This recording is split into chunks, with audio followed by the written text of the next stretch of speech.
कौन हैं? सीमा 5वीं कक्षा में पढ़ती थी। पढ़ने लिखने में बहुत कमजोर थी।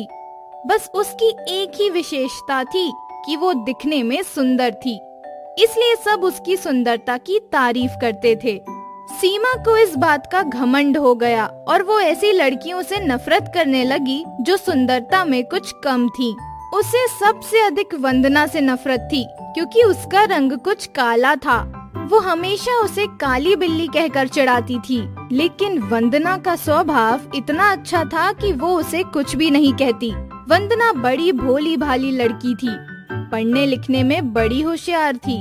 सभी अध्यापिकाएं उसे बहुत प्यार करती थी। घर पर भी माँ उससे बहुत खुश थी। हर काम में माँ को सहयोग देती। सभी काम वो मन लगाकर करती थी। उसे साफ सफाई पसंद थी, इसलिए हमेशा साफ सुथरी भी रहती थी। सीमा सारा दिन घर से बाहर खेला करती। अर्धवार्षिक परीक्षा निकट आ गई, लेकिन उसे तो किसी बात की चिंता नहीं थी। एक दिन सीमा सवेरे अपने घर से बाहर निकली। उसके पापा नई गेंद लाए थे, इसलिए वो बहुत खुश थी। वो सीधा अपनी एक सहेली दिव्या के घर गई। दिव्या उस समय अपने घर की सफाई करने में मदद कर रही थी। सीमा को देखते ही वो बोली, आओ सीमा। दिव्या, चलो बाहर खेलने के लिए चलते हैं। नहीं सीमा, मुझे तो अभी बहुत काम करना है। फिर सवेरे सवेरे पढ़ने का समय होता है। मैं शाम को खेलूंगी। ये सुनकर सीमा ने मन ही मन कहा, बड़ी आई काम करने वाली, और मुंह फुलाकर बाहर चली आई। इसके बाद वो अपनी दूसरी सहेली रीता के यहाँ गई और नई गेंद दिखाते हुए बोली, रीता, क्या तू मेरे साथ चलेगी? नहीं, मैं तुम्हारे साथ अभी नहीं जा सकती। मुझे अभी पढ़ाई करनी है, घर का काम करना है। ये सुनकर वो चुपचाप बिना कुछ कहे गुस्से से बाहर चली आई। इसके बाद वो अपनी कई सहेलियों के घर गई। वो सभी पढ़ाई कर रही थी, किसी को खेलने की फुर्सत नहीं थी। सीमा सोचने लगी, इन सबको क्या हो गया है? इन्हें तो बस घर का काम करना और पुस्तकें पढ़ना ही पसंद है। फिर कुछ सोचकर सीमा अपनी प्रिय सहेली नीता के घर गई, लेकिन वो भी उस समय पढ़ाई कर रही थी। सीमा ने उसकी पुस्तक बंद करते हुए कहा, क्या हरदम तोते की तरह पुस्तकें रटती रहती हो?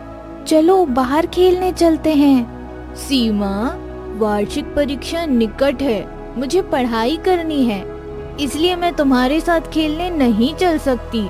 तुम भी अपने घर जाकर पढ़ाई करो, वरना इस बार फिर फेल हो जाओगी।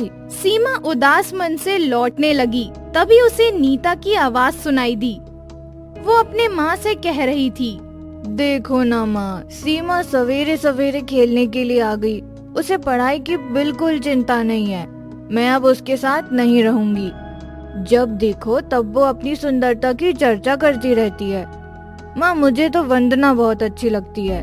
वो बहुत मेहनती है, पढ़ने लिखने में भी बहुत होशियार है। बस उसका रंग ही थोड़ा सा काला है।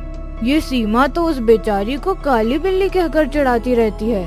ये सुनकर उसकी माँ बोली, नीता, सुंदरता रंग से नहीं गुणों से होती है। अच्छे गुण ही वंदना की सुंदरता है। सीमा इसके आगे कुछ ना सुन सकी।